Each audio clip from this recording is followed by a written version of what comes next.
It started with a whisper, a chilling 911 call in the dead of morning. A woman's voice, barely above a breath, trembled as she spoke. "They're all gone. My whole family. He took them all." By the time authorities arrived, the house was silent, too silent. Inside, a nightmare unfolded, a family of 5 wiped out.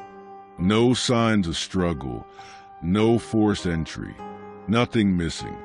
To the outside world, it looked like a brutal home invasion. But as investigators peeled back the layers, they uncovered a horrifying truth. The monster had been living among them all along. The Lawson family was what you'd call picture perfect. Richard Lawson, a well-respected doctor, was the kind of man people trusted with their lives. His wife, Laura, was warm, loving, and known for her work as a school counselor. Their 3 children, Jake, 16, Emily, 12, and little Sophie, just 6, were adored by their teachers and friends. They were the kind of family that neighbors waved to, the kind you'd see laughing together at a weekend barbecue. But behind closed doors, something darker simmered beneath the surface. No one knew it then, but the Lawsons were living with a ticking time bomb. The house was eerily untouched. Each family member lay in their beds, their faces peaceful, as if they had simply drifted off to sleep. But the coroner's report told a different story. They had been sedated, then suffocated. Nothing was stolen. No broken windows. No signs of forced entry. It was as if the killer had known the house, known the victims, known their every move. At first, police believed it was a home invasion gone wrong. But as the days passed, that theory fell apart. Then they found something that changed everything. Detectives scoured surveillance footage, analyzed phone records, and interviewed everyone who knew the Lawsons. There were no threats, no grudges, no enemies. But there was something else, something that didn't sit right. The Lawsons' last meal had been laced with a powerful sedative. And the prescription? It came from Richard Lawson himself. Was it possible? Could a father, a man sworn to heal, be capable of such horror? Detectives weren't convinced, until they uncovered a string of devastating secrets. Richard Lawson had been leading a double life.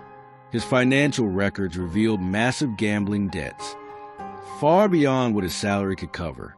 Investigators found that his medical license was under review due to multiple malpractice claims, threatening to strip him of everything he had built. And then there was a life insurance policy.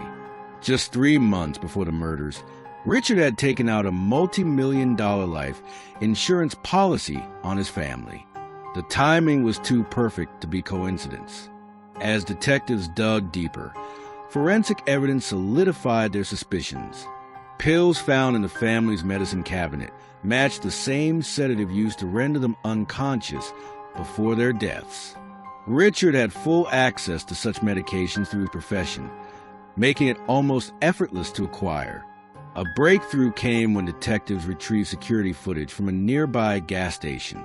On the night of the murders, Richard was seen buying disposable gloves, garbage bags, and cleaning supplies, items that weren't found in the house, suggesting he had planned to cover his tracks before staging the scene. The final nail in the coffin was Richard's internet history. A forensic examination of his laptop uncovered chilling searches. Painless ways to kill your family. How to fake a home invasion.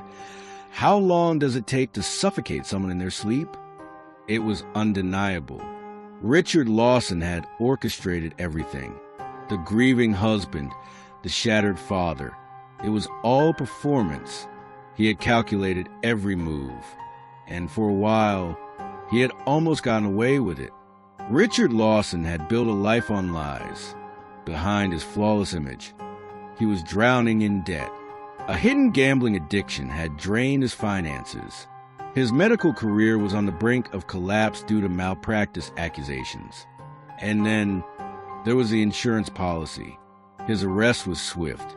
When confronted with the evidence, Richard attempted to feign innocence, insisting that he was being framed. But the facts were irrefutable. On the day of his arrest, detectives noted that he showed little emotion. No anger, no sorrow, just cold calculation. The very thing that had allowed him to fool so many for so long had ultimately been his downfall. The trial gripped the nation. Richard Lawson, once a beloved doctor, now stood as a man accused of the unthinkable. His defense? A desperate attempt to shift the blame, to paint himself as another victim. But the jury saw through his lies. In just 6 hours, they returned a verdict, guilty on all counts. Richard Lawson was sentenced to life without parole, a fitting punishment for a man who betrayed the ones who trusted him most. But the wounds he left behind could never heal. The community that once admired him was left haunted by the revelation. To this day, the case of Richard Lawson remains one of the most chilling reminders that sometimes the greatest monsters aren't strangers in the dark. They're the ones sitting right beside us. What do you think drove Richard Lawson to commit such an unthinkable crime? Was it desperation, or was he always capable of such evil? Let us know in the comments. And if you want more gripping true crime cases, don't forget to like and subscribe. Until next time, stay safe.